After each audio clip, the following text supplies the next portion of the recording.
వందనాలు. ఇక్కడ ఉన్న ప్రతి తల్లిని బట్టి ప్రతి చెల్లిని బట్టి మీకు వందనాలు. తోటి దైవజనులు ఆంటోనీ గారు అలాగే ఉన్నటువంటి సిఆర్ గారు చేస్తున్నటువంటి ఇద్దరిని బట్టి ఆ దైవజనుని బట్టి ఇద్దరిని బట్టి మీకు వందనాలు నాయనా. వాళ్ళకి మీ కృప కలుగును గాక ప్రభా. అలాగే ఇక్కడ ఉన్న ప్రతి వ్యక్తి మీరు మాట్లాడమని తండ్రి, నిలబడ్డ నీ దాసును మాత్రమే నాతోనూ సంఘంతో మాట్లాడి నీ చిత్తం ఇక్కడ జరిగించుకోమని యేసు పరిశుద్ధ నామములో అడుగుచున్నాను తండ్రి. ఆమేన్. హల్లెలూయా.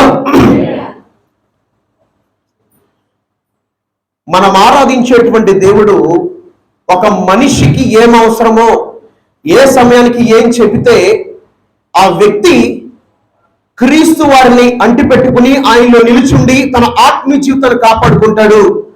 ఆయన రాకడ వచ్చేంత వరకు, లేదంటే ఈలోపే కనుక ప్రభువును నిద్రిస్తే తన రాజ్యంలో స్థానాన్ని సంపాదించుకోవడానికి యేసుక్రీస్తు ప్రభుల వారు పరిశుద్ధ గ్రంథంలో అనేకమైనటువంటి లేఖన భాగాలు మన కొరకు పొందుపరిచి ఆయా ప్రాంతాల్లో, దేశాల్లో, రాష్ట్రాల్లో, పట్టణాల్లో, పల్లెల్లో అనేకమైనటువంటి వర్తమానాలు, అనేక మందిని సేవకు పిలిచి, అనేక మందిని అభిషేకించి, అనేక మందికి భోజనం పెట్టి, అనేక మందికి వాళ్ళకి కావాల్సిన సమస్తాన్ని సిద్ధపరిచి తన ప్రజల్ని ఆయన ఉండే స్థానంలో నిలబెట్టాలని యేసుక్రీస్తు వారి యొక్క ప్రయాసే ఈ రోజు మనం ఎలా నిలబడగలం ఈ భూమి మీద. హల్లెలూయా. ఒకవేళ కనుక ఆయన నిర్ణయం తీసుకోకపోతే, ఆయన కృప చూపించకపోతే, ఆయన రాకపోతే, ఆయన కనుక మన కొరకు రక్తాన్ని చిందించకపోతే మన జీవితాలు ఏమైపోను. ఆయన వచ్చిన వాళ్ళని మనం ఈ రోజున ఈ భూమి మీద ఎలా పిలువబడుతున్నామంటే సాక్షాత్తు ఈ భూమి ఆకాశాన్ని సృష్టించిన సృష్టికర్త పిల్లలుగా పిలువబడుతున్నాం. హల్లెలూయా. కులంతో పనిలేదు ఆయనకి, మతంతో పనిలేదు ఆయనకి. నువ్వు ఎంత ఘోరమైన పాపమైనా సరే నా కుమారుడివి, నా కుమార్తె అని పిలిచేటువంటి మనస్తత్వము మన యేసయ్యది. హల్లెలూయా. అయితే యేసయ్య మనల్ని ఎంతగా ప్రేమించాడో, మన కొరకు ఎంత త్యాగమైతే ఆయన చేశాడో, అలాగే ఆయన కూడా తన లేఖన భాగాల ప్రకారంగా మనము కూడా ఈ భూమిని జీవించాలని చాలా ఆశ కలిగి ఉన్నాడు. హల్లెలూయా. ఆశ కలిగి ఉన్నాడు కనుకే ఈ రోజున ఊరికి 100 సంఘాలు ఉన్నాయి అనుకుందాం. 100 సంఘాలు ఎన్ని సంఘాలండి? 100 సంఘాలు. వీళ్ళగా మనం చాలా ఆలోచించాలి. యేసుక్రీస్తు ప్రభు వారి యొక్క మనస్తత్వం చాలా గొప్పది. ఆయన శత్రువులు కూడా మీరు ప్రేమించండి, శత్రువు ఆకలిగా ఉంటే మీరు భోజనం పెట్టండి. ఈ రోజున ఇక్కడ ఏ వర్తమానం ఇవ్వాలి? పరిశుద్ధాత్మ దేవుడు నాతో చెప్పారు, నేను మాట్లాడతాను, వాళ్ళకి ఏం అవసరమో నాకు తెలుసు. దగ్గర 7 అవర్స్ అయిపో నేను ప్రార్థనలో గడిపాను. నేను ఇక్కడే దేవుని ఆత్మ నాకు ఇచ్చిన ప్రేరేపణ బట్టి నేను లేఖన భాగాలు రాసుకుని మీ మధ్యకి వచ్చాను. నేనేదో మీకు నచ్చినట్టు 4 మాటలు చెప్పేసి వెళ్ళిపోతే దేవుడు దాన్ని యాక్సెప్ట్ చేయడు. నా కడుపు నిండా భోజనం పెట్టచ్చు, నాకేదో ఉన్న దాంట్లో కానుకిచ్చి పంపించచ్చు, కానీ దేవుడు మాత్రం సంతోషించడు.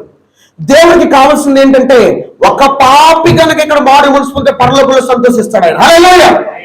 ఒక వ్యక్తి హృదయంలో క్రీస్తుకు స్థానం ఇస్తే, ఒక వ్యక్తి కనుక క్రీస్తు కొరకు నిలబడితే పరలోకము సంతోషిస్తుందట.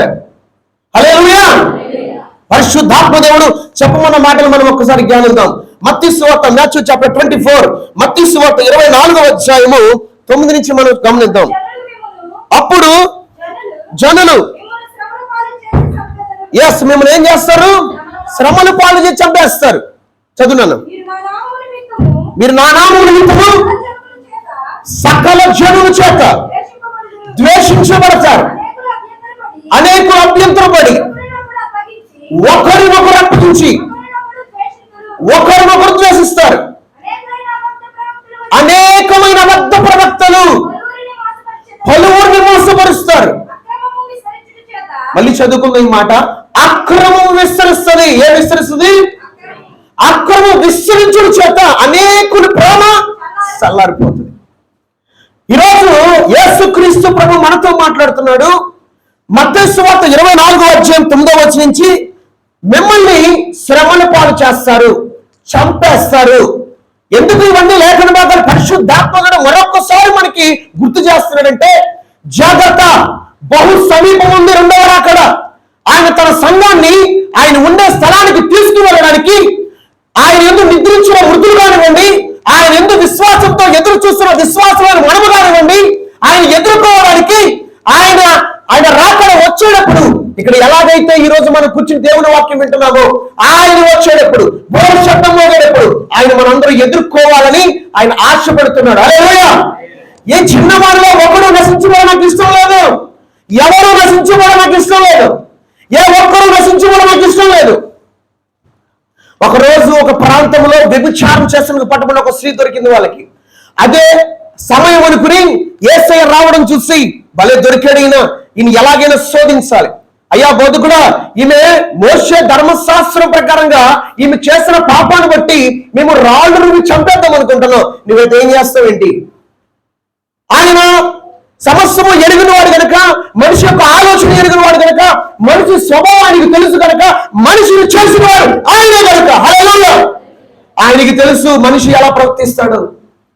అందుకే మీలో పాపం చేయని వాళ్ళు రాయిచ్చి వేస్తారా, రాయిచ్చి కొట్టండి మీరు అన్నప్పుడు ఆ పెన్నులు అనుకుని పెద్దల రాళ్ళు విసిరి వెళ్ళిపోయి కింద పాడేసి వెళ్ళిపోయిన తర్వాత, అమ్మ నిన్ను ఎవరు శిక్షించలేదు అన్నప్పుడు, అయ్యా లేదు నన్ను ఎవరు శిక్షించలేదు, అయితే నేను కూడా నేను శిక్షించను కానీ ఇకపై నువ్వు పాపం చేయొద్దు అంటున్నాడు. ఎందుకంటున్నాడు? ఇకపై నువ్వు. ఈ రోజున మనము ఈ జాపకార్థ గుడిలో నేర్చుకోవాల్సిన పాఠం ఏంటంటే, దైవజనుల తల్లి గారు నిద్రించారు, ప్రభు సన్నిధిలో దేవుడు చిత్తానుసారంగా దేవుడు ఆమె ఆత్మని ఎక్కడ సిద్ధపరిచారో అక్కడ సిద్ధపరిచాడు. అది మనం ఎవరో చెప్పలేం, అది మనం ఊహించలేం, అది ఆమె క్రియలు బట్టి ఉంటుంది. కానీ సజీవమైనటువంటి మనము మన క్రియలు ఎలాగున్నాయి, మన యొక్క జీవితం ఎలాగుంది, రేపొద్దున ఒక ప్రభువు రాకడ వచ్చేటప్పటికి మనం ఎత్తబడతామా, మనము కూడా ప్రభుని ఎదుర్కోగలుగుతామా, మనము కూడా ప్రభుతో నిత్యము ఉండగలుగుతామా? ఈ రోజున మనం ప్రశ్నిస్తున్నాడు ఆయన. హల్లెలూయా. నువ్వు దేవునితో నిత్యము జీవించగలవా? నువ్వు దేవుని ఎదుర్కోగలవా? అలాంటి విశ్వాసం, అలాంటి పరిశుద్ధత, అలాంటి నిరీక్షణ నువ్వు కలిగి ఉన్నావా? అది చాలా ప్రాముఖ్యమైనది. నిద్రించున్నామే, ఆమె ప్రభు సన్నిధికి చేర్చబడింది, ప్రభు ఆమె క్రియలు బట్టి తీర్పు తీరుస్తాడు, దేవుని చిత్తం పట్ల జరుగుద్ది, అది మనం చెప్పలేమది. కానీ బ్రతుకుండి సజీవమైనటువంటి మనము ఎలా బ్రతకగలుగుతున్నాం, క్రీస్తు కొరకు ఎలా జీవించగలుగుతున్నాం, క్రీస్తులో నిలుచున్నామా లేక నిలుచున్నామని భ్రమపడుతున్నామా? నిలుచుంటే మంచిదే, నిలిచలేకపోతే చాలా ప్రమాదం. అది ఎంత ప్రమాదం అంటే చాలా భయంకరమైనటువంటి ప్రమాదం అది. ఎందుకంటే ఇది మళ్ళీ చెప్తున్నా, ఇదేదో అనుకోకుండా జరిగినటువంటి యేసు క్రీస్తు వారిని భూమి మీద పంపించి రక్తాన్ని చిందించి సిలువ వేయించి మన పాపాల కొరకు ఆయన బలించింది ఏదో అనుకోకుండా జరిగింది కాదు. పక్కా దేవుడు పరలోకంలో కూర్చుని నిర్ణయం తీసుకుని ఆలోచన తీసుకుని యావత్ ప్రపంచాన్ని రక్షించడానికి తన కుమారైనటువంటి ఆయన్ని మన కొరకు పంపించాడు. హల్లెలూయా. తేడా పడ వస్తే బ్రతకనివ్వడు. ఏం చేయడు చెప్పాలి? బ్రతకనివ్వడు. బైబుల్ చేత పట్టుకుని మళ్ళీ టీవీ రిమోట్ పట్టుకున్నాడు జాగ్రత్త. బైబుల్ చేత పట్టుకుని దేవునికి నచ్చిన చేత జీవించాడు జాగ్రత్త. దేవుడు పరలోకంలో నిర్ణయం తీసుకున్నాడు, ఈ యావత్తు మానవాళిని రక్షించుకోవాలంటే ఒక ప్రణాళిక చేసుకున్నాడు. ఎక్కడుంది ఆ ప్రణాళిక బైబిల్లో? ఎక్కడుంది ఆ ప్రణాళిక బైబిల్లో? తిమోతి రాసిన పత్రిక, త్వరగా తిరుగుతాం బైబిల్. తిమోతి రాసిన పత్రిక, ఒక్క నిమిషం ఆగనాను, నేను చదువుతాను ఆగండి. తిమోతి రాసిన మొదటి పత్రిక 2వ అధ్యాయము 3వ వచనం నేను చదువుతున్నాను చూడండి. ఇది మంచిదియో మన రక్షణకు దేవుని దృష్టికి అనుకూలమై ఉంది. ఏమైందండి? దేవుని దృష్టికి అనుకూలమైంది. ఒక ప్రణాళిక వేసుకున్నాడు. ఆ ప్రణాళిక ఎలా రాయబడిందో చూద్దాం. ఆయన మనుషులందరూ రక్షణ పొందాలి. ఎవరండి? ఆ కులం వాళ్ళే పొందాలి, ఆ మతం వాళ్ళే పొందాలి. ఈ దేశం వాళ్ళు మాత్రమే నాకు అవసరం, ఆ దేశం నాకు వద్దు, వాళ్ళు చూపించలేదు, వాళ్ళ ప్రజలు కదా దేవుడు చెప్పలేదు. కానీ ప్రతి వ్యక్తి కూడా ఆయన చేత నిర్మించబడ్డవాడట. హల్లెలూయా. కులముతో ఆయనకు పని లేదు, మతముతో ఆయనకు పని లేదు, దేశంతో ఆయనకు పని లేదు. నువ్వు ఎంత పాపమైనా సరే యేసు దగ్గరికి వచ్చి నేను క్షమించమంటే ఆయన క్షమిస్తానంటున్నాడు. కానీ వాక్యము తెలిసి తప్పని తెలిసి కూడా చేస్తే మాత్రం చాలా ప్రమాదం. దేవుడిని పరలోకంలో నిర్ణయం తీసుకున్నాడు. ఇది అనుకోకుండా నిర్ణయం కాదు, యేసు ప్రభు అయ్యో అనుకోకుండా పంపించింది కాదు, ఇది పక్కా దేవుడి ప్రణాళిక. చూడండి మనం చేయదు ఏముంది అక్కడ. ఇది మంచిదిగా మన రక్షణకు దేవుని దృష్టికి అనుకూలమై ఉన్నది. ఆయన మనుషులందరూ రక్షణ పొందాలి, సత్యమును కూర్చిన అనుభవ జ్ఞానం గలవారై ఎవరన్నా ఉండవాలని నిశ్చయించున్నారు. ఒక నిమిషం అన్న, సత్యమును కూర్చిన అనుభవం గలవారై ఉండాలి. ఈ రోజు నేను అడుగుతున్నాను, ఆ సత్యము గురించి అనుభవం కలవాలని ఉన్నావా? ఏంటి సత్యం అంటే ఏంటి? సత్యం అంటే ఏంటి? ఎంతమంది చెప్తారు సత్యం అంటే ఏంటి? నీ వాక్యమే సత్యం. ఆ సత్యమును గురించి అనుభవించాలి నీకుందా? ఆ సత్యమును గురించి అనుభవించాలి నీకు తెలియని కొలసునే యేసయ్యని లోక పాపను మోసుకుని దేవుని గొర్రె పిల్లగా పరిచేసాడు దేవుడు. ఎవరైనా ఎవరండి? పరిశుద్ధుడు. ఎవరైనా దేవుని కుమారుడు. ఎవరైనా ఎపిల్ రాసిన పత్రిక మొదటి అధ్యాయంలో రాయబడింది, ఆయన ద్వారానే ప్రపంచాన్ని నిర్మించాడు దేవుడు. ఏం నిర్మించాడు? ప్రపంచాన్ని నిర్మించేశాడు. ఆయన ఎవరు? దేవుడట. ఆ దేవుడు ఈ పాపమైనటువంటి మనుషుల నిమిత్తం ప్రాణం పెట్టడానికి పంపించాడు. కానీ ఆ దేవుడు ఇచ్చినటువంటి ఆ నిత్య జీవం కొరకు నువ్వు ఎలా బ్రతకగలుగుతున్నావు? చనిపోయిన వాళ్ళ గురించి ఒక్కసారి మనం పక్కన పెడదాం. చనిపోయిన వాళ్ళు ఆల్రెడీ ప్రభు సన్నిధిలో ఉన్నారు, పరదేశంలో ఉంటారు. ప్రభువులో నిలుచుంటే, లేకపోతే కనుక ఖచ్చితంగా పాతాళానికి వెళ్ళిపోతారు. అందులో నో డౌట్. అది తాగి సంగబద్ధ చేసావు అనుకోండి, చనిపోతే పాతాళానికి వెళ్తాడు, పరదేశికి వెళ్ళడు. నువ్వు ఆత్మీయంగా బ్రతికి, నమ్మకంగా బ్రతికి, వాక్యానుసారంగా బ్రతికి నీ ఆత్మ, నీ సోల్ని పరదేశంలో ఆయన భద్రపరుస్తాడు. అందుకే ఒక పాపి పశ్చాత్తాపడి పాపాన్ని ఒప్పుకున్నప్పుడు, ఇకపై తప్పు నేను చేయను కానీ నువ్వు నిజంగా దేవుని కుమారుడు, నువ్వు నిజంగా రక్షకుడివి, అందుకే నేడు నువ్వు కనుక నీ రాజ్యంతో వచ్చినప్పుడు నన్ను కూడా జ్ఞాపకం చేసుకుంటే చాలంటే యేసయ్య దాన్ని దాన్ని మెచ్చి నేనే నాతో పరదేశంలోకి వచ్చేస్తానంట. నేనే నాతో ఎక్కడికి వస్తాం? పరదేశంలోకి వస్తాం. మనకి చాలా సంవత్సరాల సమయం ఇవ్వబడింది ఈ సత్యముల గురించి అనుభవం మనకు తెలియాలని. కొన్ని సంవత్సరాల నుండి బైబిల్ ధ్యానిస్తాం, కానీ ఆ సత్యముల గురించి అనుభవం మనకు ఉందా? నెక్స్ట్ వన్ చదివాను ఒకసారి రెఫరెన్స్ ఏముంది తర్వాత. రెండవ నిశ్చయించున్నాడు, దేవుడు ఒక్కడే, దేవునికి ఎన్నుకున్న మధ్యవర్తి ఒక్కడే, ఆయన క్రీస్తు యేసు నరుడు. ఈయన అందరి కొరకు విమోచన క్రయధనముగా తను తాను సమర్పించుకున్నాడు. ఇది ఎవరు చేశారు ఈ ప్రణాళిక? సాక్షాత్తు సృష్టికర్త దేవుడు ఒక్కడే. దేవుడికి మధ్యవర్తి కావాలి. ఎవరున్నారు పరిశుద్ధులు? ఎవరున్నారు నీతిమంతులు?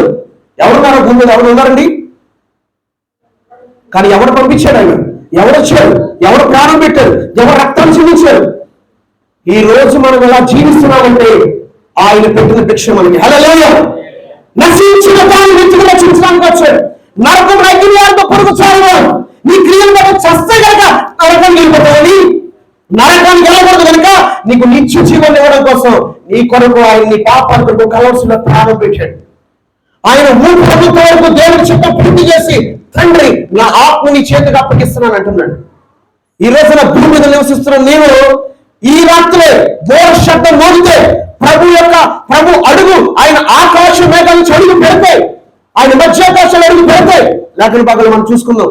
ఒకవేళ కనుక సజీవులైన మనము ఎత్తబడతామా? ఎత్తబడే వధువు సంఘంలో ఉంటామా? ఆ రాక్షలను ఉంటావా? ఆ రాక్షలో నువ్వు కూడా ప్రభుని ఎదుర్కోగలుగుతావా? ఆ సామర్థ్యం నీ దగ్గర ఉందా? ఆ విశ్వాసం ఉందా? ఆ పరిశుద్ధత ఉందా? ఒక్కసారి నువ్వు పరిశీలన చేసుకో. దేవుడికి కావాల్సింది నీ ఆఫరింగ్ కాదు. నువ్వు 10,000 తెచ్చిన దేవుడు దానికి అవసరం. బంగారు నాది, వెండి నాది, సమస్తం నాది కదా అంటున్నాడు దేవుడు. ఆయనకి ఇచ్చాడు, నువ్వు ఆయనకి ఇస్తావు అంతే కదా, అంతమీ చేయలేదు, మొత్తం అయింది. కానీ దేవుడికి కావాల్సింది తెలుసా?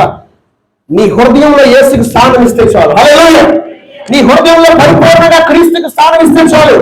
ఏం జరుగుద్దయ్యా? అలా పరిపూర్ణంగా క్రీస్తుకి స్థానం ఇస్తే సజీవులైనటువంటి మనము ఆయన ఎదుర్కోబోతున్నామని దశలో రాసిన పత్రికలో రాయబడింది. ఆయన మనం కలుసుకోబోతున్నామని, ప్రభుత్వం సదాకాలం మనం ఉండబోతున్నామని రాయబడింది. ఎవరితో ఉంటావు? ప్రభుత్వం సదాకాలం ఉంటావు. ఉండాలందా లేదా? హల్లెలూయా. ఉండగలుగుతావు మరి ప్రభుత్వం? ఈ రోజు నువ్వు నేర్చుకోవాల్సిన పాఠం ఒకటే. 10 మాటలు చెప్పం మేము. నీ ఆత్మీయ జీవితం ఎలాగుంది? నీ ప్రార్థన జీవితం ఎలాగుంది? నీ కుటుంబ జీవితం ఎలాగుంది? అసలు నువ్వు ఎలా నడుస్తున్నావు దేవుళ్ళు? అది ఒకసారి నువ్వు కరెక్ట్ చేసుకో. ఏదైనా సరే నీ మార్పు ఉంటే ఇది కరెక్ట్ కాదు, నేను దేవుడికి విరుద్ధంగా, వాక్యం విరుద్ధంగా నేను నడుస్తున్నాను, ఇది నాకు మంచిది కాదు, ఇది ఇలా నడిస్తే నాకు ప్రమాదం అని గుర్తించినట్లయితే దాన్ని కరెక్ట్ చేసుకుని ప్రభుత్వ క్షమాపడితే ప్రభు తను ఉండే స్థానంలో నీకు స్థానం ఇవ్వడానికి సిద్ధంగా ఉన్నాడు. హల్లెలూయా. సజీవులను మనం ప్రభువుని ఎదుర్కొనే దినం రాబోతుంది కనుక ఆయన వచ్చేటప్పటికి నువ్వు సజీవంగా ఉన్నా, లేదంటే మృతుల యొక్క జాబితాలో ఉన్నావు, అది నీ చేతిలోనే ఉంటది. ప్రభుని నాకు క్షమించడు, ప్రభుని నాకు నేను ఎస్క్యూజ్ చేసి పొందమ పరలోకి వెళ్ళిపోమని అన్నో ఎట్టి పరిస్థితులు కూడా క్షమాపణ లేదు. దానికి బైబిల్ ఏం చెప్తుంది తెలుసా? ఒక కన్య గర్భం ధరించిందంటే దేవుడు ఏ లేఖన భాగం అయితే రాస్తాడో అదే తండ్రి దేవుడు రాయించిన మాట యేసయ్య కుమారుని చేతిలో జరిగించుకున్నాడు. అందుకే యేసయ్య అంటున్నాడు, నేను ఎప్పుడు వస్తానో నాకు కూడా తెలియదు, పరలోక తండ్రికి తప్ప అన్నాడు. హల్లెలూయా. నాకు కూడా తెలియదు మళ్ళీ చెప్తున్నా, ఆయనకి కూడా తెలియదు. కానీ ఆ పరలోకం తండ్రికి మాత్రం తెలిసింటే ఆయన ఎప్పుడు వస్తాడో రెండో అక్కడ. మరి ఆ రెండవ రాకడ కనుక వస్తే ఈ లోపు వచ్చినా ఈ లోపు లేదంటే ప్రభువునందు మనం నిద్రించినా మనం ఖచ్చితంగా ప్రభువుని చూస్తామా లేదా? అదే నా ప్రశ్న ఈరోజు మీకు. హల్లెలూయా. హల్లెలూయా. అదే నా ప్రశ్న. ఒక్కసారి నువ్వు పరిశీలన చేసుకో. నువ్వు ఖచ్చితంగా నేను ప్రభువుని ఎదుర్కొంటాను బ్రదర్, ఖచ్చితంగా నేను ప్రభువుని చూస్తాను, ఖచ్చితంగా నేను చూస్తాను, ప్రభువుని ఎదుర్కొంటాను, ప్రభుతో నిత్య జీవాన్ని ఖచ్చితంగా నేను అనుభవించబోతున్నాను. ఆ విశ్వాసం, ఆ నిరీక్షణ, పరిశుద్ధత, నమ్మకంతో నాకు తెలుసు అని నువ్వు చెప్పగలిగితే ఈరోజు నేను మీ కొరకు యథార్థంగా ప్రార్థన చేసి మేము బ్లెస్ చేసి వెళ్ళిపోతాను. లేదనుకో నువ్వు ప్రైజ్ వెళ్ళలేదు. హల్లెలూయా. ఒక్కసారి నీ అంతరంగాన్ని పరిశీలన చేసుకో. ప్రియదేవుని బిడ్డ, ఇంకో విషయం చెప్పనా? యేసయ్య ప్రేమ ఎంత గొప్పదంటే, యేసయ్య తన పోలికలో ఉన్నారు కనుక తన ప్రజలు ఎంత ప్రేమించాడంటే ఆయన మోసగిస్తారని కూడా తెలుసు, ఆయన బాధపడతారని కూడా ఆయన తెలుసు, ఆయన్ని హేళనపాలు చేస్తారని తెలుసు, అనేక మార్లు వాక్యం తెలుసుండి కూడా ఆయన బాధపడతారని ఆయన తెలుసు. కానీ అనేక పర్యాలు నీకు నాకు అవకాశం ఇస్తున్నాడు. హల్లెలూయా. పేతురు విషయమే మీరు చూడండి ఒకసారి. పేతురు యేసయ్యతో సంచరించినప్పుడు, యేసయ్య అతన్ని అద్భుతంగా వాడుకున్నప్పుడు, తన నీడ పడితే రోగులు స్వస్థ పొందని అపోస్తలుగా మనం చూస్తాం. అంతకు ముందు జరిగిన సంఘటన, యేసు ఎవరో నాకు తెలియదు, యేసు అంటే నాకు తెలియదు, ఆయన అంటే నాకు తెలియదు అని బొంగుతో తాను ఒట్టి పెట్టుకుని సప్పించుకున్నటువంటి పేతురుని యేసయ్య మళ్ళీ ఎందుకు యాక్సెప్ట్ చేశాడు అపోస్తలుడిగా? ఈ రోజున నువ్వు ఎన్నిసార్లు తప్పిపోయావో నాకైతే తెలియదు, కానీ ఇప్పుడు కనుక మనం ప్రభు దగ్గర క్షమాపణ అడిగితే ఖచ్చితంగా నీ పేరు జీవగ్రంథంలో కృప చూపిస్తాడు. హల్లెలూయా. వాక్యానుసారంగా జీవిస్తున్నామో లేదో ఒక్కసారి మన అంతరంగా, నాతో సహా మాట్లాడతారు మీరు అనుకుంటారు, పాస్టర్ గారితో నాకు కూడా మాట్లాడుతుంది వాక్యం. నేను కూడా ప్రతి క్షణం భయపడతాను. నా వయసు 31 సంవత్సరం, సినీ ఫీల్డ్లోకి వెళ్ళొచ్చు అనుకున్నాను. బైక్ తీసుకుని నేను 4 రౌండ్లు వేసి రోడ్ అంట 4 కుర్రలు వెనకేసుకోవచ్చు, నాకు నచ్చిన జీవితం జీవించవచ్చు. కానీ ఒక యవ్వనస్తుని దేవుడు భద్రపరిచి, బలపరిచి, స్థిరపరిచి, అభిషేకించి, పరిశుద్ధాత్మతో నింపి, వాక్యం నేర్పించి ఇక తీసుకొచ్చి నిలబెట్టాలంటే దీని వెనకాల ప్రయాసం ఎంత గొప్పది చూడండి ఒకసారి. ఏమవసరం ఆయనకి? ఏమవసరం అని చెప్పండి. ప్రభు అంటున్నాడు, ఈ చిన్న ఒక్కడు కూడా నాకు నశించబడం ఇష్టం లేదు. నాకైతే ఇష్టం లేదు. మరి మీకు ఇష్టమా నశించిపోవడం? నీకు ఇష్టమా నీ కుటుంబీకులు నశించిపోవడం? నీకు ఇష్టమా నీ భర్త నశించిపోవడం? నీకు ఇష్టమా నీకు తెలిసిన ఆత్మీయ లోకంలో ఉంటే నువ్వు తెలుసుంటూ కూడా నీకు ఇష్టమా వాళ్ళు నశించిపోవడం? కాదు కదా. ఇంత బలంగా ఎందుకు చెప్తున్నారండి? దేవుని వాక్యం విని దాన్ని గైకొన్న వారు మాత్రమే ధన్యులు అంటున్నాడు ఆయన. హల్లెలూయా. నేను 100 ప్రసంగాలు చేయొచ్చు, 1000 ప్రసంగాలు చేయొచ్చు. యేసయ్య ఈ ప్రసంగాలంతా చూసి నా వైపు చూసి ఆ ప్రసంగాలు తగ్గట్టు నువ్వు నడుచుకున్నదా అంటాడు దేవుడు. హల్లెలూయా. ప్రసంగించడం ఈజీయే, ప్రసంగం తగ్గట్టు నడుచుకోలేదు. ఐ డోంట్ నో, నువ్వెవరో నాకు తెలియదు. నేనయ్యా పలానా ఇజ్రాయెల్, నువ్వెవరో నాకు తెలియదయ్యా. అదే చెప్పింది ఇతరులకు చెప్పింది నువ్వు పాటించలేదు కదా, నువ్వెవరో నాకు తెలియదు. చెప్పడం చాలా ఈజీ, కానీ చెప్పింది మన జీవితంలో పాటించడం చాలా ప్రాముఖ్యం. హల్లెలూయా. దేవుడు వేసుకుని ప్రణాళిక నెరవేర్చబడాలి కనుక లోకపాపను మోసుకునే దేవుని కొడుకుల ఈ భూమి మీదకి వచ్చాడు ఆయన. ఈ రోజున నువ్వు దేవుని మందిరంలో కూర్చుని సంతోషంగా ఉన్నామంటే దాని వెనకాల చాలా ప్రయాసం ఉంది, చాలా త్యాగం ఉంది, చాలా ప్రేమ ఉంది. దేవుడు నిన్ను ప్రేమించాలి కనుక, దేవుడు కృప చూపించాలి కనుక, దేవుడు నరకానికి వెళ్ళకుండా కాపాడాలి కనుక ఈ రోజు నిలబడ్డావు. నీకున్న రక్షణ, నీకున్న కృప అనేక మందికి బయట లేదు, అనేక లేదు, అనేక మంది తెలియదు దేవుని ప్రేమ, అనేక మంది ఎగబాలు చేస్తున్నారు, అనేక మంది రకరకాలుగా నమ్ముకుంటున్నారు. కానీ యేసు ప్రభు నీకు ఇచ్చిన కృపని నువ్వు కాపాడుకుంటున్నావా? యేసు ప్రభు నీకు ఇచ్చిన రక్షణ నువ్వు కాపాడుకుంటున్నావా? యేసు నీ కొరకు నిత్య జీవాన్ని సిద్ధపరిచాడు, దాన్ని నువ్వు స్వతంత్రించుకుంటావా? ఈరోజు నన్ను కూడా ప్రశ్నిస్తున్నాను, నాతో సహా. నా ఊపిరి ఆగేంత వరకు నమ్మకంగా పరిచయం చేసినప్పుడు, నా పేరు జీవగ్రంథంలో ఉంటే దేవుడిని యాక్సెప్ట్ చేసినప్పుడు, అప్పుడు నా పరిచయం ముగించినప్పుడు హల్లెలూయా. అప్పుడు ఊపిరి పీల్చుకున్న అమ్మయ్యా దేవునికి స్తోత్రం అప్పుడు చెప్పాలి. నేనే కాదు, నువ్వు కూడా అంతే. మరణం వరకు నమ్మకంగా ఉంటే జీవ కిరీటాన్ని చెప్పాలి గట్టిగా. ఎప్పుడు వరకు నమ్మకం ఉండాలంటండి? ఎప్పుడు వరకు నమ్మకంగా ఉండాలి? మరణం వరకు. మన నమ్మకంగా ఉందామా?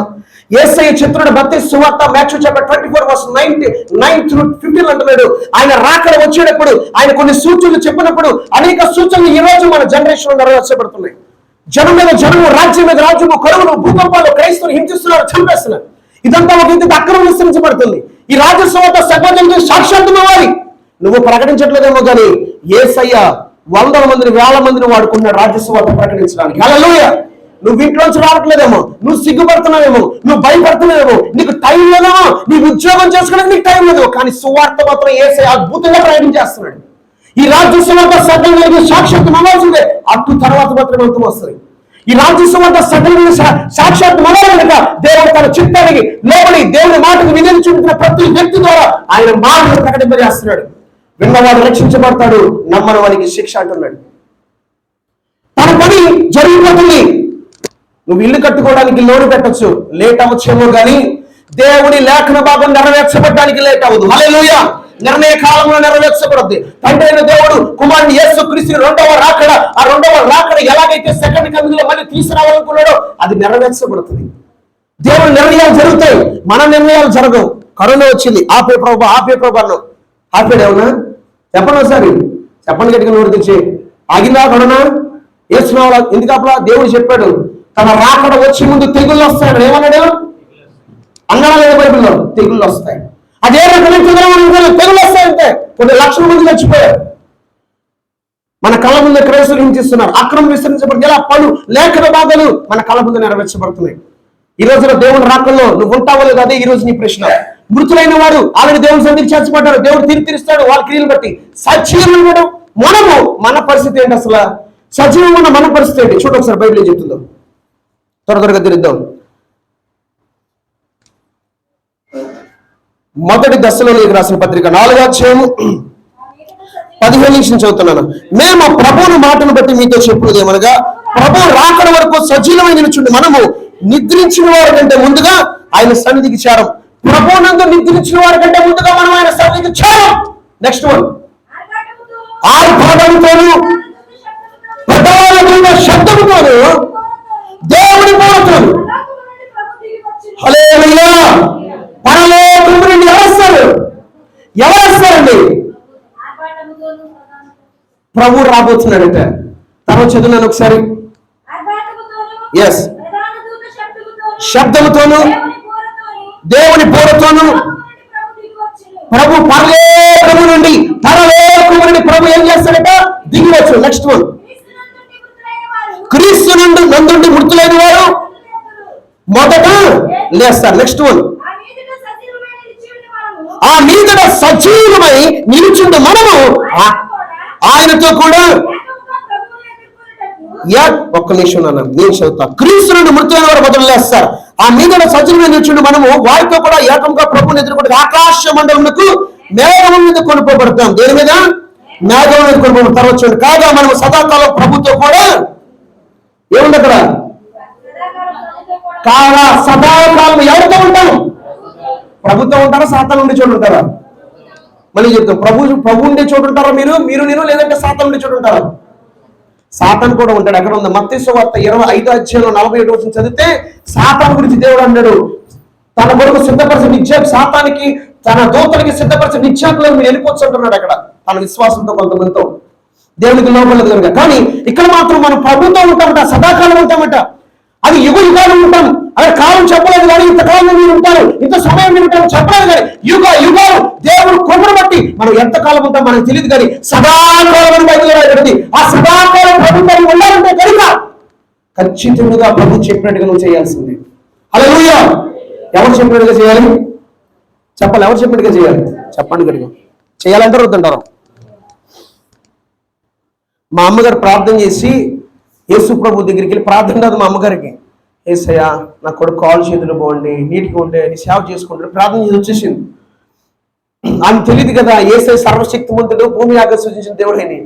ఆయన విని, నువ్వు నీ కొడుకు చెప్పు నాకు తెలుసమ్మా, కానీ నా బిడ్డ నేనే తయారు చేసుకుంటాను. 2014 నుంచి నాతో మాట్లాడి తయారు చేసుకున్నాడు. నాకు ఒక మాట చెప్పాడు, వేసే తెలుసా మీకు, నా తల్లి చెప్పకపోయినా నువ్వు నా సేవకుడు, నేను సూచించింది నా సేవ నేను సూచించింది నా సేవ కోసం అని చెప్పి నువ్వు నా పని నమ్మకంగా చేయన్నాడు. ఏం చేయమన్నాడండి?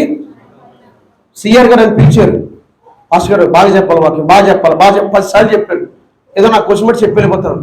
కానీ ఒక మనిషి చెప్తే ఎంతవరకు ఇవ్వాలో అంతవరకు ఇవ్వగలుగుతాం. కానీ దేవుడు అంటున్నాడు నా పని నమ్మకంగా చేయి. అలాగే నాకు చాలాసార్లు చెప్పాడు, నమ్మకంగా చేయి, నేను నమ్మని అన్నాడు. నా వయసు 31 సంవత్సరం. అందుకే యేసయ్య ప్రేమ రుచి చూశాను కనుక దేవుడు మహాకృపను బట్టి స్థితిలో నిలబడ్డాడు. హల్లెలూయా. దేవుడు గొప్పడు తెలుసా? యేసయ్యని నమ్మంటావు, నువ్వు నా నమ్మకంగా చేయి. నీకేం కాదు చెప్పు, నీకేం చేయను. నేను వాడే ప్రతి పనిముట్టు దేవుడు ఇచ్చిందే నాకు తెలుసా? ఆ మొబైల్ 14,000 ప్రభు ఇచ్చిందే, మైక్ ప్రభు ఇచ్చిందే, డ్రెస్ ప్రభు ఇచ్చిందే, షూ ప్రభు ఇచ్చిందే. Everything God provide me. నాకు దేవుడు ఇచ్చిందే. నా తల్లిదండ్రులు తీసుకెళ్ళేం కొనలేదు. దేవుడు నాకు ఎందుకు ఇస్తున్నాడు? నా కుమారుడివి, నువ్వు నా పని నమ్మకంగా చేయి.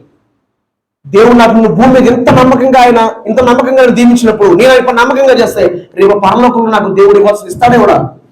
మరి ఒక విశ్వాసంగా నువ్వు ఎంత నమ్మకంగా బ్రతకాలి? దేవుని రక్తం చేత కడగబడ్డ ఒక కుమారుడుగా కుమార్తెను నువ్వు ఎంత నమ్మకంగా బ్రతకాలి? నువ్వు ప్రభుత్వం కూడా సదాకాలం ఉంటావట. దైవజనులు వాళ్ళ అమ్మగా సిఆర్ గా చేస్తున్నటువంటి జయరాజ్ గారు వాళ్ళ అమ్మగారు నిద్రించారు. ఆమె ఎక్కడుందో ప్రభు చిత్తం అది. కానీ సజీవులు ఎక్కడ ఉన్న మన పరిస్థితి ఏంటి? ఈరోజు ఒక 2 నిమిషాలు నీ జీవితాన్ని ఒకసారి గమనించుకో. నీ బ్రతికి ఎలాగుంది, నీ జీవితం ఎలాగుంది, నీ ఆత్మీయ జీవితం ఎలాగుంది, ఇంట్లో కుటుంబ ప్రార్థనలు ఉన్నాయి, వ్యక్తిగత ప్రార్థనలు ఉన్నాయి, పిల్లలు పెంచుతున్నావా దేవుళ్ళ, పిల్లలు నడిపిస్తున్నావా దేవుళ్ళ. నీ పిల్లలు ఈ రోజు క్రైస్తవ పిల్లలు ఈ రోజు తాగుబోతులు అయిపోయారు. క్రైస్తవ పిల్లలు ఈ రోజు వ్యభిచారంలో అవుతున్నారు. క్రైస్తవ పిల్లలు ఈ రోజు సినిమా థియేటర్లంట తిరుగుతున్నారు. పేరు చూస్తుంటే సినిమా పోస్టర్ల మీద యోహాను, ఆంధ్రయ్య ఇలాంటి పేర్లు పెట్టుకుంటున్నారు. ఈ రోజు ఒక హీరో ఫోటో పెట్టుకుంటున్నారు. జాగ్రత్త. ఈ రోజున దేవుడు మనం ప్రశ్నిస్తున్నాడు. ఆయన నీ కొరకు చేసిన త్యాగాన్ని బట్టి నువ్వు ఆయనకి ఏమి ఇవ్వగలవు? నువ్వేమి ఇవ్వలేవు. కానీ ప్రభు అంటున్నాడు, నువ్వు నేను ఇచ్చిన రక్షణ కాపాడుకో, నేను నీకు ఇచ్చిన కృపను కాపాడుకో. ఉందా బైబిల్లో కృప కాపాడుకోమని, రక్షణ కాపాడుకోదా? హీబ్రూ చాప్టర్ 2:2 అంటాడు, ఇంత గొప్ప రక్షణ మీరు నిర్లక్ష్యం చేస్తే తప్పించుకోలేరు. కొన్ని రాసిన 2వ పత్రిక 6:1 అంటాడు, కాగా మేము ఆయన తోడి పనివారమే మీరు పొందిన దేవుని కృపను వ్యర్థం చేసుకోవద్దు అన్నాడు. చదువుతారు ఎవరైనా సరే. కొన్ని రాసిన 2వ పత్రిక 6:1 త్వరగా. కాగా మేము ఆయన తోడి పరివారమై మీరు పొందిన దేవుని కృపను వ్యర్థం చేసుకుని వద్దు. ఎవరిని వేడుకుంటున్నాడు? దేవుని చేత పిలువబడి, దేవుని చేత ఏర్పరచబడి, దేవుని ప్రత్యక్షణ పొందుకున్న దైవజనుడు అంటున్నాడు, ఇదిగో దేవుని కృపను మీరు వ్యర్థం చేసుకోవద్దు, మిమ్మల్ని వేడుకుంటున్నాను. ఏం చేస్తున్నానండి? మిమ్మల్ని వేడుకుంటున్నాను. దేవుడే ఈరోజు మనం వేడుకుంటున్నాను. జాగ్రత్త. నేను ఇచ్చిన కృపను పోగొట్టుకోకండి, నేను ఇచ్చిన రక్షణ పోగొట్టుకోకండి, నేను ఇచ్చిన ఆశీర్వాదాలు పోగొట్టుకోకండి, నేను ఇచ్చిన కృపను మీరు వ్యర్థం చేసుకోకండి. దయచేసి దేవుడు మీకు కృపించాడు, దేవుడు మీకు కృపించాడు. మళ్ళీ చెప్తున్నా, దేవుడు మీకు తన గ్రేస్ ని ప్రొవైడ్ చేశాడు, తన కృపను మీకు ఇచ్చాడు. ఆ కృపను మీరు పోగొట్టుకోకూడదు, ఆ కృపను మీరు పోగొట్టుకోకూడదు. ఒక బ్రాహ్మణ కుటుంబంలో ఒక అమ్మాయికి సువార్త ప్రకటించబడింది. ఆ బిడ్డ తన తప్ప కాళ్ళు చేతులు పనిచేయట్లా, తనకు వచ్చిన జబ్బును బట్టి. అయితే యేసయ్య గురించి బాగా తెలుసుకుంది. వాళ్ళ నాన్న పక్కన కూర్చోబెట్టి బైబిల్ చదివించుకునేది. వాళ్ళ నాన్న చనిపోయాడు. అప్పుడు ఒక రోజు తనకు వచ్చిన ఫింక్షన్ డబ్బులన్నీ చూసుకుని ఒక రిక్షా వ్యక్తిని మాట్లాడుకుని నువ్వేం చేస్తావు అంటే, నన్ను కాలేజీకి తీసుకెళ్ళు, లేదంటే హాస్పిటల్ తీసుకెళ్ళు, పలానా చోళ తీసుకెళ్ళు. ఏం చేయాలమ్మా? నువ్వు తీసుకెళ్ళు, నన్ను కింద పడుకోబెట్టంతే, నేను చేసుకుంటాను నా పని. ఓకేనమ్మని ఒక బెడ్షీట్ లాంటి తీసుకుని, లేదా చాపలాంటి తీసుకుని రిక్షాలో కూర్చోబెట్టి తీసుకెళ్లి ఆ బెడ్షీట్ పెట్టి లేదా చాపేసి స్కూల్ దగ్గర లేదంటే కాలేజ్ దగ్గర ఎక్కడో చోట వేసి ఆ బిడ్డను పడుకోబెట్టి ఆ రిక్షా వాడు పక్క నుంచి ఉంటాడు. ఈ బిడ్డ తనకున్న స్వరంతో గట్టిగా, అయ్యా యేసు నమ్ముకోండి, యేసు రక్షకుడు, యేసు దేవుడు, నేను చిన్నప్పటి నుంచి క్రైస్తవులు కాదు, నేను బ్రాహ్మణ కుటుంబం రక్షించబడ్డా, మా నాన్నగారి పేరు సోయంసో, నా మాట నమ్మండి, ఆయన దేవుడు, యేసు తప్ప రక్షకుడు లేడు, ఆయన గారు నిత్యం ఉందని అరిచి చెప్పి దేవుని కొరకు నమ్మకంగా సువార్త చెప్తే 800 మంది రక్షించబడ్డారు. హల్లెలూయా. ఎంతమంది అండి? అలా మన బ్రతుకులు ఒకళ్ళని రక్షించామా? మనం అది అక్కడ మన కుటుంబం రక్షించుకున్నావా? ప్రియులారా, దయచేసి దేవుని కృపను వ్యర్థం చేసుకోవద్దు. బైబిల్ చెప్తుంది సజీవులు. మనం చూడు నెక్స్ట్ వన్ ఏంటమ్మా అక్కడ, నేను చదువుతాను ఒకసారి ఆగండి. సజీవులు అనేటువంటి మాట. మేము ప్రభువును బాటుపడ్డ మీతో చెప్పున్నది ఏమనగా, ప్రభువు రాకడ వరకు సజీవులై నిలుచుండి మనము నిద్రించే వారి కంటే ముందుగా ఆయన సంధించారు. ఆర్భాటంతోను ప్రధాన దూతతోను దేవుని బూర, చెప్పండి ఎవరు బూరట? దేవుని బూరతోను పరలోకం నుండి ప్రభు దిగి రాబోతున్నాడు. ప్రభు వచ్చేటప్పుడు నువ్వు ఎత్తబడతావా? ప్రభు వచ్చేటప్పుడు నువ్వు ప్రభు చూడగలుగుతావా? ప్రభు నీకు ఇచ్చేటువంటి పెళ్లి కుమారుడు విందులో నువ్వు ఉంటావా? ఉందా విందు? ఉందా లేదంటారా? చెప్పండి, ఉందా లేదా విందు? పెళ్లి కుమారుడు విందుకు పిలవబడ్డాడు జనులు. ఆ విందుకు పిలవబడతామను మా ఊళ్ళో చుట్టాలు మీ లేని వాళ్ళు మాకు పెళ్ళలేదు, మా పెద్దలు అవుతాడు, తీరైపోతారు. కానీ దేవుడే నీకు విందుకు పిలవబోతున్నాడు కదా. హల్లెలూయా. ఆ విందులో నువ్వు ఉంటావా? పెళ్లి కుమారుడు విందులో నువ్వు ఉంటావా? నువ్వు పిలవబడతావా? దేవుడి రోజు నేను ప్రశ్నిస్తున్నప్పుడు దేవుని బిడ్డ, అది believer try to understand me gospel. దేవుడు ఈరోజు అడుగుతున్నాడు సువార్తను, దయచేసి అర్థం చేసుకోండి. దేవుడు రాకడ వచ్చేటప్పుడు ఆయన బోర శబ్దము, ప్రధాన దూత శబ్దంతో దేవుని బోరతో ప్రభు పరలోకం నుండి దిగొచ్చి క్రీస్తు నుండి మృతులైన వారు మొదలు లేచిపోతారు. అందరూ లగరు, తాగి చచ్చిపోయిన లగడు. ఏమండి, ప్రభుని నమ్మేనని చెప్పి మన లోకంలో కలుసుకున్న లెగడు. ప్రభు కొరకు నమ్మకంగా బ్రతికి చచ్చేంత వరకు నమ్మకంగా ఉంటాడు, వాడు లేస్తాడు. అదే మొదటి పునరుద్ధానం అంటున్నాడు ప్రకటన గ్రంథంలో. ఏంటండి? మొదటి పునరుద్ధానము. తర్వాత సజీవులు మనం ఇప్పుడు ఇక్కడ కూర్చున్నాం. ఈ సజీవులైనటువంటి మనము మన ఆత్మీయ జీవితం మన అంతరంగంగా పనిచేస్తుంది. మన జీవితం అంతా దేవుడు చూశాడు. ఆయన రాగానే బోర శబ్దం పోతే ఇక్కడ ఎంతమంది ఒకేసారి కళ్ళు రెప్పపాట్లో వెళ్ళిపోతారట. ఏ రెప్పపాటు? కొరింథీ రాసిన పత్రిక 15 మొదలు కొరింథీలు కళ్ళు రెప్పపాట్లో మార్పు చెప్తామట. కళ్ళు రెప్పపాటు అంతే. మా సిఆర్ గారు మాకు తెలిసింది కొంచెం రికమెండేషన్ చేస్తామంటే కుదరదు. ఇంకా హల్లెలూయా. ఎవరి దగ్గర రికమెండేషన్ పనిచేయదు. అయ్యి బాబు నేను ఎంత చేసిన అంత చేసిన పనిచేయదా, నువ్వు ఎలా ఉన్నావు అదే చూస్తాడు దేవుడు. హల్లెలూయా. చూడండి, తర్వాత క్రీస్తుని ముద్రలు వారు ముద్రలు వేస్తారు. ఆ మీదట ఆ సజీవులు నిల్చుండి మనం ఆయనతో కూడా ఏకంగా ప్రభుని ఎదుర్కొంటామట. ప్రభుని ఎదుర్కొంటాం. ఆకాశమైన మేఘల మీద కొనుకోబడతాం. కాగా మనం సదాకాలం ప్రభుత్వం కూడా ఉండబోతున్నాం. ఉండాలని ఆశ. ప్రభుత్వం ఉంటామా? ఎక్కడైనా ఇంకా లేఖన భాగాలు రాయబడ్డాయా? పరిశుద్ధాత్మ దేవుడు రాయించాడా? ప్రభుత్వం కూడా ఉంటామని ఉంది కదా. ఎలా ఉంటాం? ఎక్కడ ఉంటాం? చూద్దామా ఎక్కడ ఉంటామో. చూడండి, పరిశుద్ధాత్మ చెప్పనమాట నేను చెప్తాను. రెవల్యూషన్ చాప్టర్ 21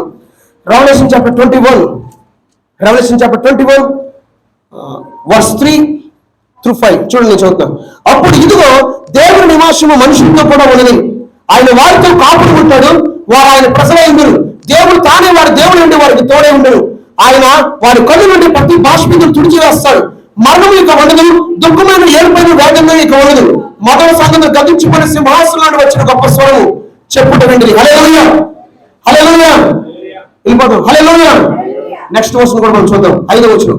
అప్పుడు సింహాసనాసనం వాడు ఇదిగో సమస్తమును నూతనమైనదిగా చేయించునని చెప్పాడు. మరియు ఈ మాటలు జాగ్రత్తగా మళ్ళీ చదువుతున్నా. ఈ మాటలు నమ్మకము, చెప్పండి, నమ్మకములు నిజమని ఉన్నవి. ఎలా ఉన్నాయంటండి? నమ్మకములు నిజమని ఉన్నవి కనుక వ్రాయమని ఆయన నాతో చెప్పుచున్నాడు.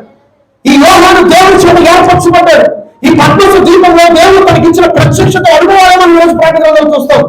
దేవుడు అతనితో అంటున్నాడు, ఇవి నమ్మకమైనవి, ఇవి నిజమైనవి. హల్లెలూయా. దేవుడితో ఉండబోతున్నాం. దేవుడు మన బాష్పతిని తుడిచివేస్తాడు. దేవుడితో మనం కాపాడుకోబోతున్నాం బైబిల్లో ఉంది. మరి ఇక్కడ ఎంతమంది దేవుడితో నివాసం చేయబోతున్నారు? దేవుడు మీతో నివాసం చేయబోతున్నారు. మీరు దేవుడితో నివాసం చేయబోతున్నారు. కోట్లాది మంది క్రైస్తవులుగా ఆరాధన చేస్తున్నారు. ఎంతమంది ఎత్తబడతారు? ఎంతమంది క్రీస్తు మనందరం కూడా ప్రభుత్వ నివాసం చేయబోతున్నాం. మరి నీ జీవితం ఎలా ఉందో ఒకసారి పరిశీలన చేసుకో. జాగ్రత్త. నువ్వు అనుకున్నట్టు యేసు క్రీస్తు ప్రభు ఆశాభాష దేవుడు కాదు. నువ్వు అనుకున్నట్టు సాదసీద దేవుడు కాదు. నువ్వు అనుకున్నట్టు ఏదో మర్చిపోతాడులే, ఇన్నట్టు ఉంటాడు అనుకోవద్దా. మా అమ్మగారు ప్రార్థన చేసి 29 సంవత్సరాల దాకా నాకు చెప్పలా, నువ్వు దైవజనుడిగా నేను సేవకు అప్పగించినాను అని చెప్పక ముందే దేవుడు నాతో మాట, నువ్వు నా సేవకుడివి, నేను సూచించిన నా సేవ చేయి అని నా దేవుడు నాతో మాట్లాడంటే, మీరు నేను ఆరాధిస్తున్న దేవుడు అవర్ గాడ్ ఇస్ కింగ్. హల్లెలూయా. మనం ఆరాధించే దేవుడు రాజు. మనం ఆరాధించే దేవుడు చరణం కలిగిన వాడు. మనం ఆరాధించే దేవుడు ప్రపంచాన్ని సూచించిన వాడు. మనం ఆరాధించిన దేవుడు భవిష్యత్తుతో ఎరిగిన వాడు. అందుకే యోహానుతో ఏమంటాడు? మొదటి వాడిని, కడపటి వాడిని, తర్వాత జీవించేవాడు నేనే, మృతులు నైతులు కానీ ఇదిగో యుగ యుగాలు సజీవుని. ఏమనుంది అక్కడ? మనుష్య కుమారుడు ఒకరిని పోలిన నేను చూశాను అన్నాడు యోహాన్. ఎవరా మనుష్య కుమారుడు? అసలు వివరించడానికి కూడా యోహానికి సరిపోలేదు. ఎందుకంటే ఆయన చూడగానే చచ్చిన వాను కూడా ఆయన పాదాల దగ్గర పడిపోయాడంట యోహాను. నీ నా పరిస్థితి ఏంటి? ప్రియ సహోదరి, ప్రియక, మృతులైన వారు దేవునితో ఉన్నారు. దేవుడు తన చిత్తానుసారంగా భద్రపరిచాడు. సజీవులు మన పరిస్థితి ఏంటి? మన క్రియలు అలాగ ఉన్నాయి. మోకరిస్తారా? ప్రార్థన చేసుకుంటావా? నీతో దేవుడు ఏం మాట్లాడు గుర్తిస్తే నీ క్రియలు అలాగున్నాయి. నీ ఆత్మీయ జీవితం అలాగుంది. సజీవుడు నువ్వు ఎలా ఎదుర్కోబోతున్నావు ప్రభుని? నువ్వు ఎదుర్కోవాలంటే రికమెండేషన్ ఉండాల్సిన పని లేదు, ధనం ఉండాల్సిన పని లేదు. నీకు మారు మనసు ఉంటే, రక్షణాత్మైన మారు మనసు పొంది పాపక్షను బాప్తిసం పొందితే కనుక, పరిశుద్ధాత్మను నడిపించబడితే, యేసు క్రీస్తు వారు పూర శబ్దం మోగినప్పుడు ఖచ్చితంగా నువ్వు మేఘం మీద కొనుక్కోబడిపోతున్నావు. హల్లెలూయా. నీకు ఆ విశ్వాసం ఉందా? ఉంటే కనుక దేవుని రాకడికి సిద్ధంగా ఉన్నా. ఎప్పుడు వచ్చినా ఓకే. ఒకవేళ కనుక ఆ నిరీక్షణ, ఆ విశ్వాసం లేకపోతే, నీ జీవితం సరి లేకపోతే సరి చేసుకో. మోకాలు తీసి మోకాలు వేద్దాం. ఎవరికాలు మోకాలు వేద్దాం. ప్రార్థన చేయరు కొంతమంది. ప్రార్థన ఉండదు. పిల్లల్ని ప్రార్థన నడిపించరు. పిల్లల్ని ప్రార్థన నడిపించరు. వాళ్ళే ప్రార్థన చేయమంటే క్రైస్తవులు కొంత ప్రార్థన రాదని పాస్టర్ అంటారు. నువ్వు క్రైస్తవులు అయితే ప్రార్థన చేయి. నోరు తెరిచి దేవుడు అడుగు. యేసు నామములో ప్రార్థించేవాడు రక్షణ పొందుతాడు, రక్షించబడతాడు. దేవునితో నువ్వు సహవాసం చేయి. దేవుడితో మాట్లాడు. నీ పిల్లల గురించి మాట్లాడు. నీ సంఘం గురించి మాట్లాడు. నీ సమాజం గురించి మాట్లాడు. నీ ఊరి గురించి మాట్లాడు. నశించిపోయే ఆత్మల గురించి మాట్లాడు. నోరు తెరిచి అడుగు దేవుడిని. ఈ ప్రాంతాలు దర్శించవని. దేవుడు దర్శించగలడు. దేవుడు పట్టుకోగలడు. దేవుడు పరిస్థితులు మార్చగలడు. దేవుడు రక్షించమని రక్షించగలడు. దేవుడికి సమస్తము సాధ్యమే. అడగాల్సిన నీలో ఉంది. నీ భర్త, నీ పిల్లల ఏంటి నువ్వేం అడుగుతున్నావు? దేవుని చిత్తానుసారంగా అడుగు, దేవుడు నీకు ఇవ్వగలడు. దేవుడికి అసాధ్యమైంది ఏదీ లేదు, దేవుడికి సమస్తము సాధ్యమే. అయ్యా నువ్వు వచ్చేటప్పుడు, మధ్యాకాశాలకు వచ్చేటప్పుడు, ఆ భవిష్యత్తు దేవుని భవిష్యత్తు తను దిగి వచ్చేటప్పుడు నేను ఎదుర్కొంటానా? ఎదుర్కొంటే నీకు వందనాలయ్యా. ఒకవేళ నువ్వు ఎదుర్కొనే సామర్థ్యం లేకపోతే, ఆత్మీయ జీవితం లేకపోతే, ప్రార్థన జీవితం లేకపోతే ఖచ్చితంగా నువ్వు నరకానికి వెళ్ళిపోతావు. ఖచ్చితంగా నువ్వు నరకానికి వెళ్ళిపోతావు. నరకానికి వెళ్తావా, పరలోకం వెళ్తావా నీ ఇష్టం. నీ చేతుల్లోనే ఉంది, నీ చేతుల్లోనే ఉంది, నీ చేతిలో ఉంది. ప్రార్థన చేయి, దేవుని పాదాలు పట్టుకుని అడుగు, ప్రభు క్షమించు. కొన్ని దినాలు నేను ప్రార్థన చేయలేదు, కొన్ని దినాలు సువార్త విషయంలో నేను నిర్లక్ష్యం చేశాను. ఏదో చెప్తున్నారులే, దైవజనులు అలాగే మాట్లాడతారు అనుకున్నాను. సువార్త కొన్నిసార్లు నిర్లక్ష్యం చేశాను, కానీ ప్రతి మాటలో అర్థం ఉంది, ప్రతి మాట నీది, మనిషిది కాదు. దయచేసి దేవుని గ్రంథంలో రాయబడిన మాటలు బట్టి మనం లోబడదాం, మనం పశ్చాత్తాపడదాం, మనం క్షమాపణ అడుగుదాం. ఖచ్చితంగా ప్రభు మనం క్షమిస్తాం. హల్లెలూయా, హల్లెలూయా. దేవుణ్ణి అడుగుదామా? దేవుని దగ్గర మొర్ర పెడదామా? దేవుని దగ్గర మొర్ర పెడదామా?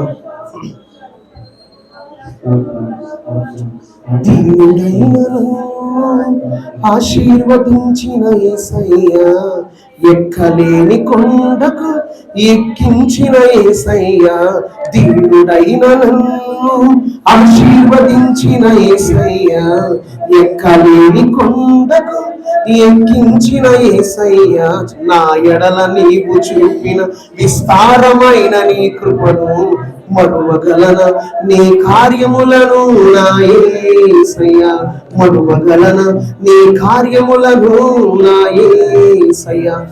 నా జీవితమంతా నీ వాగ్దానములతో నడిపించినావు, మరువక నా ఎడల నీ దయ చూపినావు.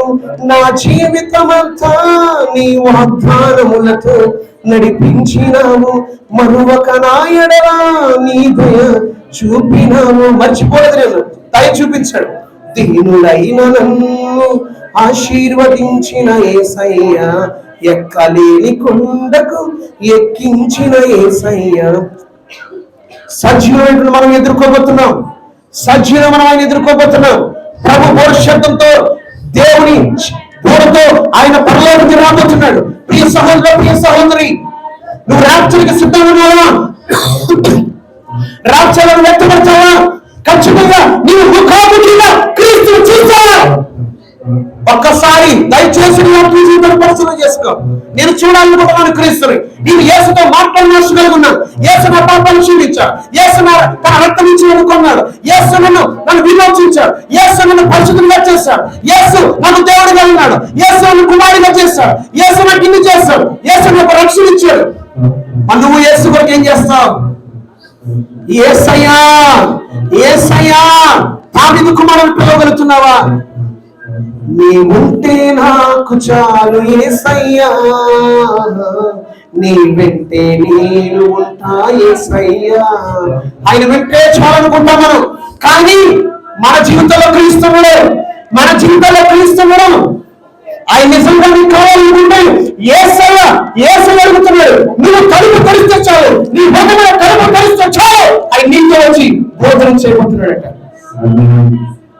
స్తోత్రాలు నాయన. పరిశుద్ధుడా రామా శంకర్